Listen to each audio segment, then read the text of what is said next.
Bonjour à tous, me voici de retour aujourd'hui dans un nouveau format, bien plus élaboré, mieux préparé aux exigences de YouTube et de ses utilisateurs, et je l'espère bien plus agréable à écouter. Ceci dit, je voudrais profiter de ce podcast pour vous parler des taux de natalité dans le monde, surtout en Europe, et plus particulièrement au sein des démocraties. J'ai fait quelques recherches qui m'ont poussé à réaliser ce podcast, car certaines découvertes méritent que l'on se penche dessus. Je possède même un document que je vous partagerai un peu plus tard, qui m'a été extrêmement difficile de trouver, mais qui m'a permis de pousser l'analyse à un niveau qui, je pense, mérite d'être partagé. Alors, pour commencer, je voudrais vous présenter ce premier document. Comme vous le voyez, il représente l'Europe avec la France en tête, dite comme championne de la fécondité, mais qui affiche pourtant un taux de 1,83 enfants par femme, taux qui est assez bas et qui ne suffit pas au simple remplacement de la population par décès.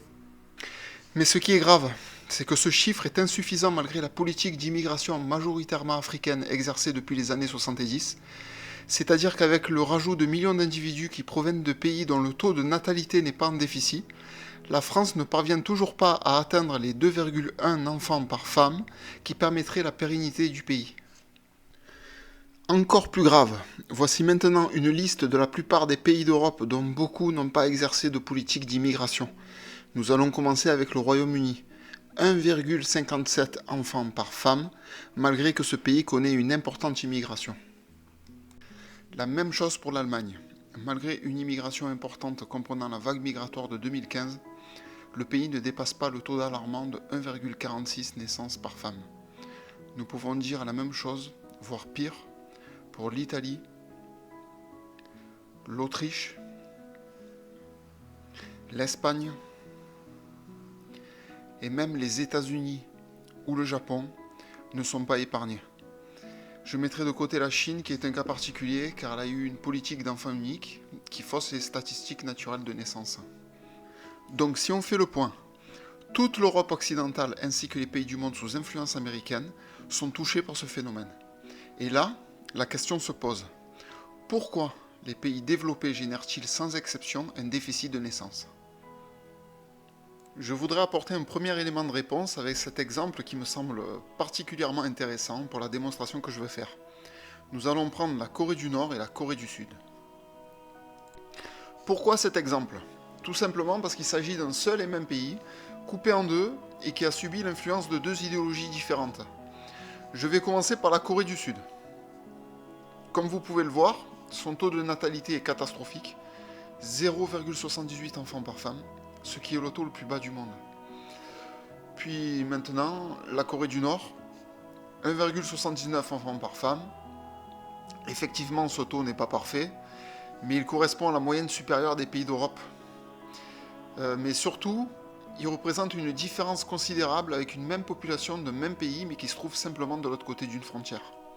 Si j'ai choisi cet exemple, c'est vraiment pour faire la démonstration qu'un même individu, selon l'environnement ou l'idéologie dans laquelle il vit, sera directement influencé dans son comportement et sa perception à faire des enfants ou pas. Là, pour l'exemple, vous avez bien compris que j'ai comparé un régime capitaliste, c'est-à-dire la Corée du Sud, qui est sous influence américaine et qui, comme toutes les démocraties occidentales, a de sérieux problèmes avec sa natalité, puis un régime communiste, sous influence communiste, pour la Corée du Nord, par de nombreux pays comme la Chine ou la Russie, Russie entre parenthèses qui n'est plus communiste, mais qui est bien heureuse d'avoir un pays comme la Corée du Nord qui est plutôt partenaire qu'un opposant politique. Maintenant, je voudrais m'élargir sur d'autres modèles de société. Si vous observez bien, la quasi-totalité des pays africains ont une démographie explosive, comme par exemple le Nigeria ou la Côte d'Ivoire qui tournent autour de 5 enfants par femme, mais aussi les pays du Maghreb qui n'ont pas des taux aussi explosifs, mais qui s'en sortent pas mal, avec par exemple l'Algérie et ses 2,83 enfants par femme, ou encore le Maroc avec ses 2,3 enfants par femme. Comme vous pouvez le voir, ces pays se portent bien mieux sur le plan de la natalité, et je vais vous expliquer la déduction que j'en ai faite. Je pense que l'Occident, de manière générale, est frappé d'un mal qui touche sa population et crée sa dénatalité. Il se compose de deux symptômes qui sont l'égoïsme et l'hédonisme. L'égoïsme s'explique par le fait que nous vivons dans un modèle de société de consommation et que pour mieux consommer, la tendance pousse à ne penser qu'à soi ou se favoriser au détriment du reste de la société. Nous avons aujourd'hui accès à peu près tout, et pour mieux atteindre nos désirs, il n'y a rien de mieux que de satisfaire sa propre personne sans se préoccuper des choses contraignantes qui ralentiraient le plaisir de jouir des biens matériels que nous propose la société de consommation. L'hédonisme, c'est un peu plus particulier parce que je considère qu'il s'agit d'un concept que l'on vous pousse à adopter idéologiquement plutôt qu'un réflexe instinctif de comportement tel que l'égoïsme ou encore la colère ou la peur. C'est une conception de la vie avec pour unique but de jouir du présent, car on ne sait pas ce que demain vous réserve. Donc l'hédonisme pousse l'individu à profiter du moment présent, à en tirer le plus grand plaisir et de ne pas se préoccuper de ce que sera demain. C'est un modèle de vie qui domine la majorité de la population et qui a un lien direct avec la dénatalité, la décadence et l'individualisme. Maintenant, la question qu'il faut se poser est-ce que la dénatalité est une fatalité ? Est-ce que l'Europe a toujours été touchée par l'hédonisme et est-ce que c'est irrémédiable ?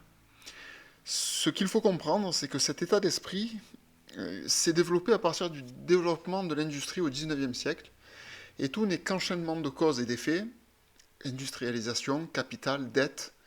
Ce ne sont que quelques exemples qui ont promu la société d'aujourd'hui.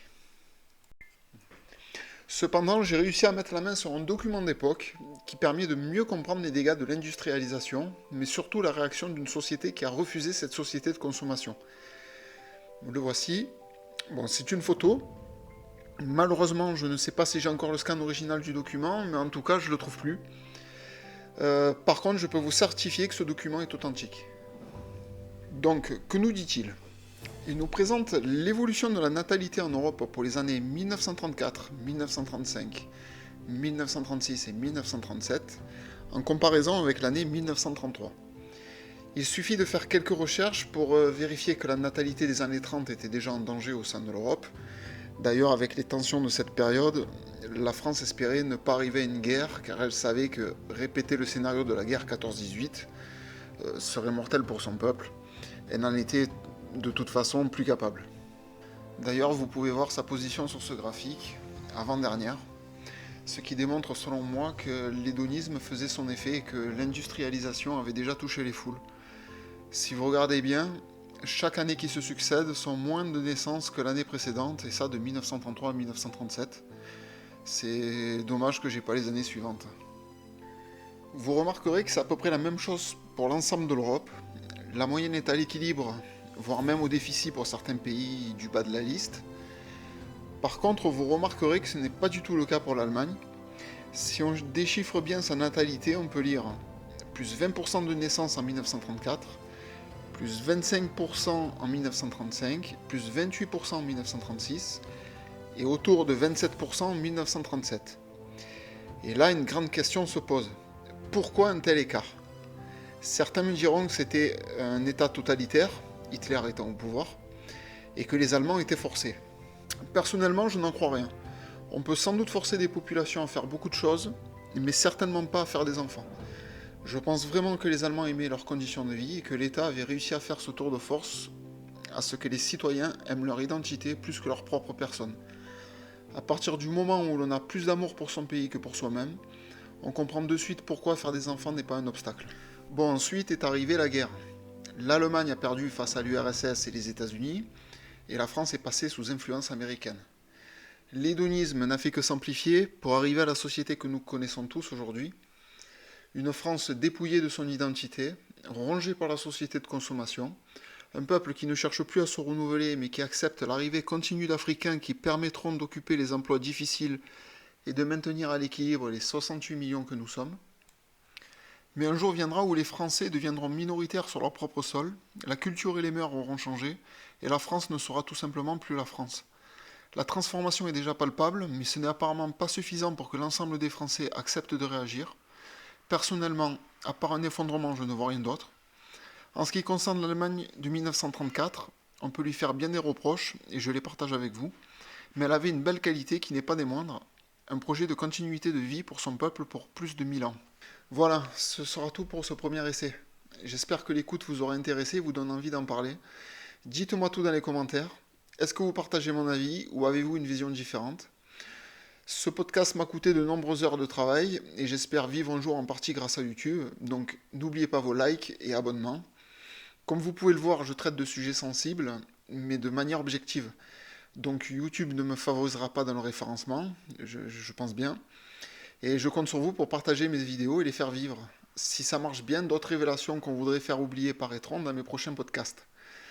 Pour ceux qui souhaitent me soutenir financièrement, tout est dans la description. Je vis maintenant en Pologne et ici le moindre euro compte. Donc n'hésitez pas, votre aide me sera très utile. Sur ce, je vous dis à bientôt pour la prochaine vidéo qui sera sans doute la suite de ma série de vidéos Un Français crée sa propre ferme en Pologne. Merci de m'avoir écouté jusqu'ici et je vous dis à très bientôt.